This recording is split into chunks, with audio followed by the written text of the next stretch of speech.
All right, can you guys hear us now? They'll never know. Wait, where did this get muted? We discussed so many great things.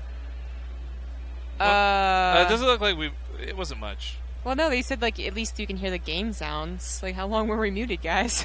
Y'all fools been talking to yourselves. Okay, well, luckily were we muted for one of the games? Please no, it was one of the games for sure. I think what happened was during the break, someone may have knocked us while we were walking around. Oh, 5 minutes ago. What I laughed at was the tweet that I linked in chat because I am very photogenic. Yeah, and they also missed the whole, like, you know, the guy's not here, but he's here now. They also missed when I said that he was Zerg, and you were like, no, he's probably Protoss. No, that's not what happened, guys. I definitely was right. I think everyone can look at the VOD and just tell my facial expressions that I had that face of just like, yep, I got it right. Got it right again. Well, thank you for letting us know we were muted, guys. This is the best part about having you as our backup. Also, I think we're coming up on replug time, too. I'm not sure when we'll get around to that. But well, they don't know Zerg anyway. You don't know Zerg. Well, who the fuck are you? The other thing we had mentioned just before was, we remember, like, Dolan's kind of a familiar character. We'll be casting him versus Geeden. Geeden is a former Grandmaster Zerg player, so it'll be TVZ. And might be some mech, too, by the looks of things. I hope so. Could be fun. Yeah, exactly. That's the face I made. Zombie Grub is right. The exact face I made. You always actually got a great... Have you seen Tracy's emote, Miss Magitech? No. Hey guys, she's got like one emote. I'm not subbed to her, so I'm just gonna make Miss Magitech Twitch emotes. She's got the like... Nope.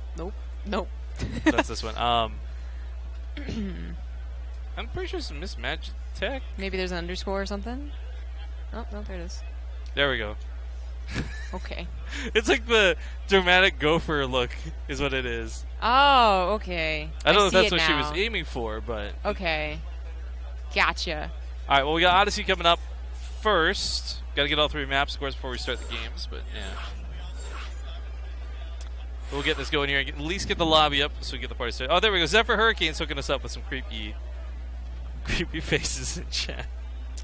CJ has the most pissed off soccer mom look right now. I think that's just my face, and I think you need to learn to stop saying shit like that. So you have a bad case of resting soccer mom face? Apparently. I can't say I've heard that one before. It's like, you got a bad case of can I speak to your manager face? No one ever thinks about a face for that, though. That's more like a haircut. That is, you are right. I received my comment. That is true. That is definitely more of a haircut. I was just aiming for like other words that you would... Or other ways you would describe something like bitchy, right? And I've never really thought of a soccer mom face. For soccer moms, you think of like their cars. You're just like, you're wrong and rude on so many levels. Just want you to know that. That's right, you. And you know who I'm pointing at. If you don't think it's you, it's probably you. All right, looks like they're ready. So we're gonna hop into it, guys. It's Odyssey, map number 1. If this goes to game 2 and game 3, it'll be Abyssal and then Sequencer. Although it would be Abysmal. The bad guy from the Aladdin cartoon series? His name is Abysmal? Abysmal? I don't believe you. Can someone please Google it? What kills me is like I have very rarely actually lied to Zombie Grub, but I have this air of disbelief around me. So she'll believe anything chat has to say over what I have to say. You definitely have, and I can very easily pinpoint the most recent time you've had an elaborate scheme to try and lie to me. Name at least 5. I can just name the most recent one, at Gameland, when you tried to convince me that your thing was haunted and you couldn't find the light. In fairness, I also feel like there's some times where Rifkin actually is just wrong, but he likes to pretend that he was just like trolling and lying, so he doesn't have to look like he's How dare dumb. you accuse me of being a victim? Do you know how victimizing that makes me feel? A lot of people do that, but I sometimes feel like Rifkin does it more than others. Alright, we're getting game number 1. Welcome back to DreamHack Atlanta. Quick thank yous to DreamHack, Blizzard, Twitch, and of course ourselves for making this happen. It's a brand new best of 3. We're still in the double elimination part of stage 1. And in the top left, we've got the purple Meching Terran, the only representative of Sloth Esports Club. That's right, ladies and gentlemen, it's Dolan. The only one? Here. Oh, okay. It's like the only one left on the team. In the bottom right, as the green Zerg, he is Geeden. You know, they say the moon is made of cheese. And 2 scientists, Wallace and Gromit, they went to the moon one time to discover that it was in fact made of poor tasting cheese. What was the first names? Wallace and Gromit. What were the last names? Important and relevant to them, as well as I'm sure their health insurance. I've never heard of them, so. You know. Wait, are you being real right now, or are you trolling? Are you reverse trolling me? I never watched it, but I know who they are. Jeez, Gromit. Okay, well, Dolan, as we mentioned, we actually mistakenly thought he was already playing against Geeden, and we had this crowd of like 5 or 6 people huddled around his computer watching him play mech. And what was kind of cool is it wasn't quite like Turtle Stomach. There were like no tanks involved. It was all Thors and Vikings and Hellbats. So it's already it's promising, saying like, look, it's a mech game, but it might not be like one of those horrible mech games. Well, I want to talk more about Geeden, actually. Like, mech is cool. The Marines fighting an Overlord is awesome. This would be an awesome pick. Especially because Geeden might not know Dolan is meching. Yeah, actually. Be a further denial on that scout. It's still, well, you've got really popular players like Mio and others doing it. It's still not anything close to standard. Nobody makes mech their go-to. Yeah. I mean, just as far as, like, you're going to want to scout a build in general, and now this might not happen because he might just assume it's a 2-1-1 or a regular factory Hellion opener. Could be problems. Pay attention to that as the game goes on. But Geeden, when we looked him up, besides being a Zerg player, also was Grandmaster at one point. He doesn't play on the account that he's playing on right now anymore. The hell are you doing? We get called out by 47 as you try not to laugh because you're talking. I don't want to interrupt you. Oh, I thought that he was just, he was actually making fun of your haircut. I thought he was being kind of a dick. Well, now what's wrong with my hair? Nothing, that's why I was confused. Why are you bringing it up then? But I was confused as to why he's bringing up a barber. I haven't heard this story. Oh no, we had this talk on stream a while back. I'm actually surprised he remembers it, where I was talking about like sometimes I like to just pretend I'm not who I am to my barber. Oh, like, that's right, I do remember that. That's how I knew you were a psychopath. I'm not a psychopath. I'm like mild tier Yandere at best. Like there's like the you have to like check off a number of things before you're a certain mental illness, right? Like a. You forgot to remind me to restart the game. Thanks a lot. Oh, sorry. But like and like they check off like 6 out of 8, but they're missing 1 to like push you over the edge, and you're like, I thought of my barber all the time. I'm like a 6.5. I'm not a qualified 7, but I guess if you round up, maybe. And they're like, okay, that'll do it. That'll push you over. That'll do, pig. That'll do. Alright, drop comes out of Dolan. Armory also on the way. These Hellions are going to pair up with this very nicely and a much more classic Hellbat attack. Normally it's only about 4 Marines. I don't think having the 5th is that big of a deal. It just kind of indicate timings are a bit messed up, but still, the point is, this is going to have enough damage to kill the Queens and the Hellbats tank the damage. Normally we see these Hellbat attacks, they come in, they're a little bit all-in even, and they can't quite chase the Queens down, and it just goes really badly. But I feel like Dolan's attack should be able to kill the Queens, and if it does, there's nothing. He makes so many drones. No roaches, no links, nothing. So it's already questionable is that Geeden had to run so far back. He was trying to keep his Lings alive while he bought time for the Lings. The problem was he didn't actually have that many Lings to be scary, so he probably should have just tried kiting as long as possible.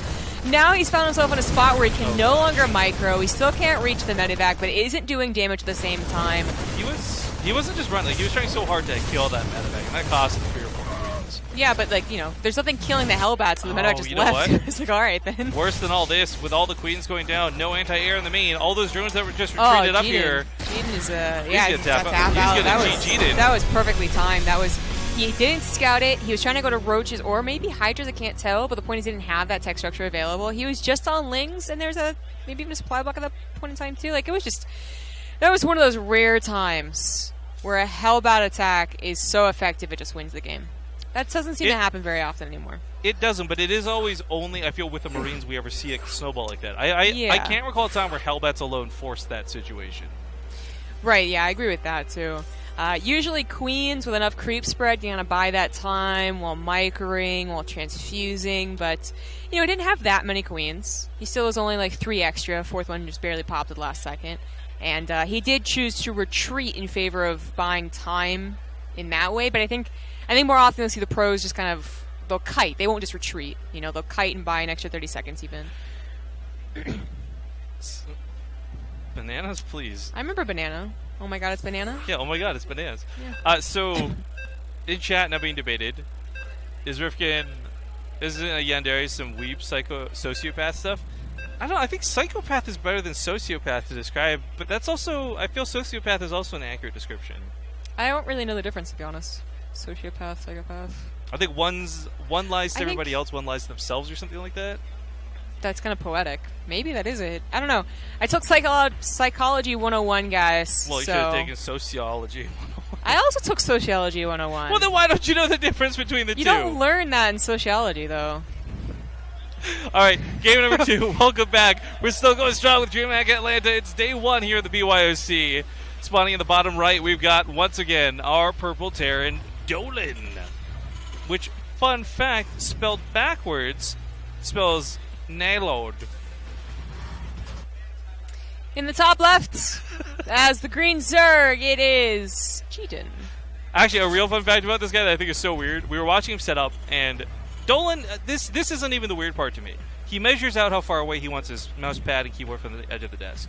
I get that. I actually respect that. That makes sense. Okay, rulers, got it. What kills me, though, is he's right-handed, and he plays with the mouse in the left hand. No, I get that. I can't. That blows me away. Like, if you right-hand bat, but you're left-handed, that makes sense to me. But the mouse, I feel, is a very hand-dominant-centric thing. I don't think you can swap a mouse. I can see it, though. I mean, when you just sit down and you're just like, what feels more comfortable, and then you just work with it for the next 10 years, like, obviously that's going to be your dominant hand for a specific thing. I don't know. I always played left-handed when I was a goalie in hockey. I don't know why, but I felt more comfortable with it. No explanations, otherwise I don't do very much with my left hand. Except slap nerds and chat with it. Gotta keep my right hand ready. I wish you would just slap nerds in real life with it too, though. I mean, I wish I would too, but I don't want to get arrested. The downside to being sued by everybody, I suppose. Yeah, you know, like I don't. And plus, like slapping people in real life, like you can slap people verbally online, Dude. and that's fine. But you gotta punch people in real life. When's someone gonna make a StarCraft 2 mod that's slappers only, GoldenEye style? Slappers only. All the units have to be in first-person view. It can only melee. Oh god. It'd be like that. What was that game? Dungeon Master, or whatever. Where you could like take control of the minions and like go to first person. I don't remember that being specific to Dungeon Master, but I do remember. No, maybe I'm thinking of a different. Yeah. It's an older game. I used to love playing Heroes of Might and Magic, and I've tried my hardest to find the game that I just played over and over and over again. Every single time I look at all the Might and Magics, though, I don't think it looks very fun. I'm like, this isn't it. This isn't it. This isn't it. This isn't it. This is worse. This is worse. And then I actually tried buying one, and that was the worst mistake of my life. I feel like you just described my experience with TVTs. Okay, well, yeah, I guess that's it, too. I tried buying Here's My Magic 6, and I just couldn't even figure out how to get into the damn game. I had to, be online for it and stuff. Oh, I hate new games. I'm trying to think, because, yeah, we're talking about offline games, right? I'm thinking, like, Civ's probably the only game I've played with repetition that was, had an offline game. Oh, man. I played Heroes of Might and Magic on the, or maybe it was called something slightly different, but it was, the same brand, kind of, on the, the Game Boy, but not the original Game Boy, not the Game Boy Color either. Game Boy Advanced, maybe. I loved it. I played it so often. But anyways, Reaper poking in does need to really see what's in the main. We got every time these guys start wooing, everyone else. Okay, I don't know if the stream can do this. Every time these guys start wooing, or anyone else in the crowd starts wooing, I can't help but think of that moment from Zootopia, where it's like, dude, you're gonna start a howl. Oh, that's pretty good. I haven't thought about that movie in a while. That was a really good movie. But okay, so the Reaper, unfortunately for Dolan, didn't get much. Not that there was a lot for him to scout, but getting that confirmation in the main, seeing the third timing, there's a lot that he was missing from this scout. Oh, well, I mean the Bailing Nest, yeah. Yeah, Bailing Nest was actually put down in the natural front and center. This feels defensive though, which is problematic in my opinion. This is because he's making 3 extra queens, not any lings right now. If it's defensive, then I think this is an overreaction, and we do see this a lot from not the top tier pros. Is that sometimes the real defense is the one that is with the least possible dedication to it. Yes, in your heart. So in a lot of pros cases, it's either already having roaches because you're going to go roaches anyways, or just having queens and lings, not banelings. But banelings certainly will be, essential tool later on. It's not a bad thing to get necessarily. Just it's pretty early. I don't really love the Carapace choice here. I think if you're worried about coming up against a lot of Reapers, Carapace has been the way to go. But having better melee attacks, getting the surrounds, stopping Hellbats, Hellbats are still going to 2-shot your lings whether you've got Carapace or not. The difference in melee weapons is at least maybe you take a couple of them down on the way. But That, of course, isn't going to matter right now. There's 2 Liberators heading to 2 different locations, and this is going to be a little headachy. Not the end of the world. He's actually well defended for this. Yeah, he pre-built Spore Crawlers, which in this case is a perfect defense, not an overreaction, because there was double Liberator. So this isn't going to do very much, but I was going to say about the +1 Carapace, you know, last game he was getting 1-1 with no Roachmore, and I think his ideal end game was the Hydro play, which is, of course, what people are doing nowadays. And if that's the case again here, then only going for 1 upgrade, of course you want to go for the Carapace one that benefits both. Although that's not what we see most commonly. Like, I'm just going to validate this option. We actually see a lot of +1 melees still. Well, 1-1 melee Carapace, but you know, choose one or the other, I don't know. A lot of Hellions coming in here. There is an armory. They could turn into Hellbats. I mean, they could, even against the Baneling. I almost wish they wouldn't, though. I think speed is going to benefit him a lot. He's got enough Hellions that I don't think damage is the issue, and that's where Hellbats are usually most relevant. Okay, well, Geeden, you know, despite being, well, I guess ex-Grandmaster, we really don't know what he is right now, just is having the worst trouble against early pressure. GG. Dolan takes the series 2-0. And the best part about this for Dolan was I do know that he's maybe a little worried about Suppy seeing and watching him play. Doesn't actually end up having to reveal any of the mid-game mech style, doesn't have to show off any Thor timings. Like, there's not actually a lot that Suppy gains from that other than, hey, this guy actually knows how to do what is standard, like, early game attacks with mech. Yeah, that wasn't too revealing. I agree. There's still a lot of style to be learned when it comes to the mid and late game. Also, I gotta restart this game before I keep forgetting. Lucky for us, Suppy and Dolan are actually pretty close by, so we can make sure they do vetoes, and we don't have like a lot of downtime here. But we are going to go to a quick break while we get them sorted. So thank you everybody for tuning in. I hope you're enjoying the show so far. We still have quite a bit to go through. The brackets are huge. If you haven't, please do us a favor. Get on Twitter, hit that retweet button on the BaseTradeTV tweet, because if for nothing else, it at least has the bracket link in there that you can help share around. So I'm going to link that in chat. There we go. We'll be back in a few minutes. Thanks again, guys. We'll see you for Suppy versus Dolan and a hype when we get back.